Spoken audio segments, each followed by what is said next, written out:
Halo,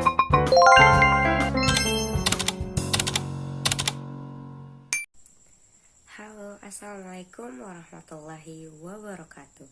Hari ini kita akan membahas apa itu interteks. Interteks berasal dari akar kata inter plus teks. Prefiks inter yang berarti di antara dan hubungan ini memiliki kesejajaran dengan prefiks intra, trans, dan parateks. Berasal dari kata textus Latin yang berarti tenunan. Rohman mendefinisikan metode intertekstual sebagai teknik mengolah dua objek kajian yang dilandasi pada asumsi adanya keterpengaruhan. Dasar asumsinya bahwa tidak ada sebuah karya sastra yang benar-benar orisinil tanpa adanya pengaruh dari karya-karya lainnya. Hubungan dua karya sastra itu biasa dikaji dalam sastra bandingan. Tema-tema kajian itu antara lain genre, tema, bentuk, aliran, ideologi, dan lain-lain. Ada dua hal yang berpengaruh dalam intertekstual ini. Yang pertama, hubungan pengaruh, influence. Pengaruh ini merupakan asumsi ada suatu karya yang memberikan kaitan sebab akibat dengan karya sesudahnya. Sebagai hasil oleh kreatif, karya sesudahnya banyak sedikit pengaruh di dalamnya. Hubungan itu dapat dilihat dari struktur frasa, kalimat, frasa, hingga tema besar karya sastra tersebut. Contoh karya puisi Sapardi Djoko Damono dianggap memperoleh pengaruh dari Sanusi Pane dalam hal bentuk. Yang kedua, ada hubungan kebetulan, immanence. Dua karya memang tidak pernah memiliki pengaruh, tetapi bisa jadi dua karya membahas tema yang sama. Hal itu jelas sebuah karena kebetulan, karena alam. Kesadaran manusia bisa terhubung melalui mekanisme alam. Sebagai contoh, cerita rakyat Dayang Sumbi tidak memiliki kejelasan pengaruh dengan Oedipus Rex.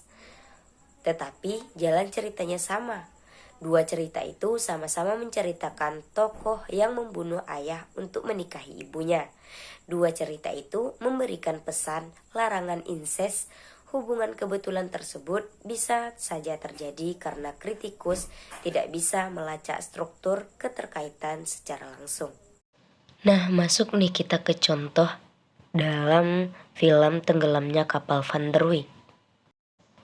Novel yang ditulis oleh Buya Hamka dan film yang disutradarai oleh Sunil Soraya.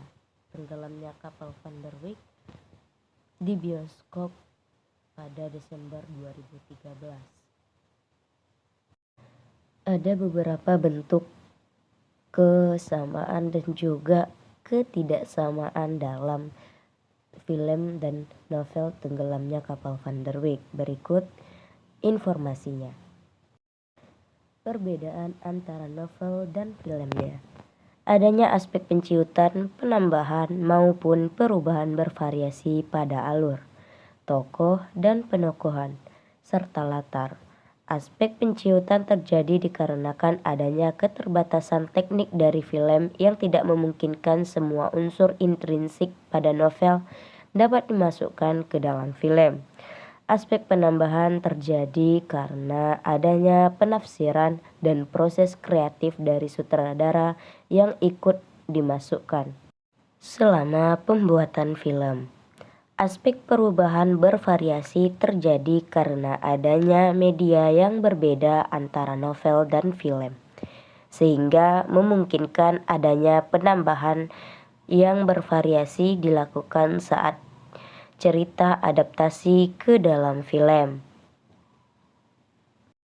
Salah satu bentuk perubahan bervariasi adalah perbedaan yang dimungkinkan untuk menambah visual yang disajikan di dalam film. Mengingat media perubahan bervariasi, latar tersebut meliputi latar tempat sebanyak 10 perubahan bervariasi, pada latar waktu sebanyak 2 perubahan bervariasi, sedangkan pada latar sosial terdapat 1 perubahan bervariasi yang ditemukan di dalam film. Nah, itu saja teman-teman. Jangan lupa like, comment, and subscribe ya. Sampai jumpa di video selanjutnya. Dadah.